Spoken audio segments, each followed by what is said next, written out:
सुबह नहाता हूँ, मेरे से पहले कोई भी नहीं नहाता।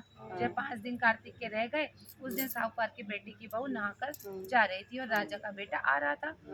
सुनकर जल्दी से जाने लगी, जिससे अपने मोती की माला वहाँ पे भूल गई।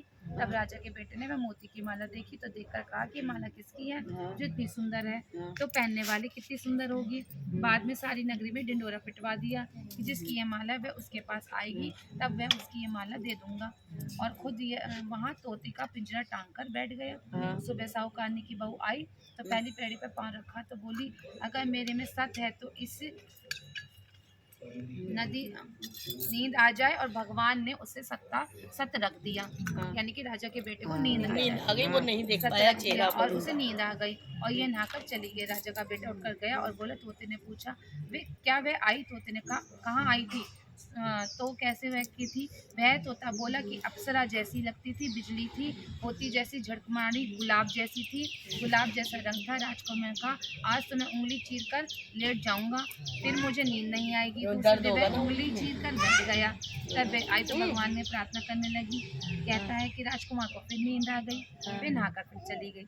तब उसने उठकर तोते से पूछा, उसकी सारी बात बता दी। तब राजकुमार बोला, मैं आंखों में मिर्ची डालकर बैठूंगा, और रात को मिर्ची डालकर बैठ गया। और वह आई और प्रार्थना करी कि राजकुमार को नींद आ जाए, तो नींद आ गई। फिर वह नहा के चली गई। तब राजकुमार ने तोते से पूछा, आई थी? उसने कहा, आई थी। फिर उसने कहा, आज कहाँ? आज तो बिना बिस्तर के बैठूंगा। वह रात को बिना बिस्तर के बैठ गया।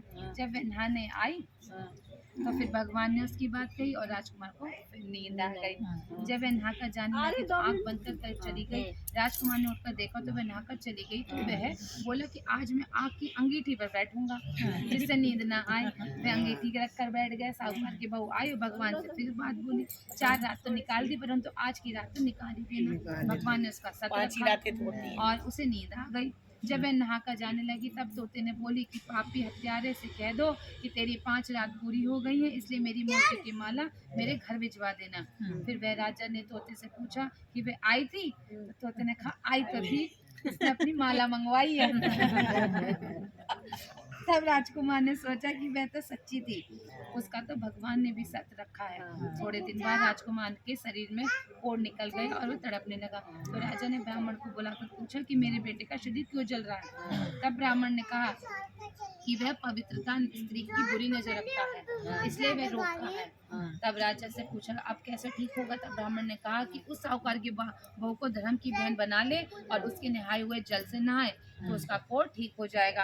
राजा उसकी माला लेकर घर गया और साहूकार के कहने लगा, ये माला आपकी बहू की है, उसे नहाए हुए जल से मेरे लेट बेटे को नहला दो। तो साहूकार के कहा, वह तो किसी पराये पुरुष का मुंह भी नहीं देखती, इस नाली के नीचे राजकुमार को बैठा दो, वह जब नहाएगी ऊपर से पानी गिरेगा तो गिर जाएगा। बाद में राजकुमार बैठ गया, नहाया तो उसकी चंदन जैसी काया हो गई।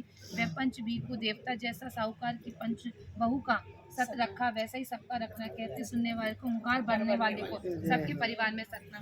बोलो भगवान विष्णु लक्ष्मी नारायण की जय।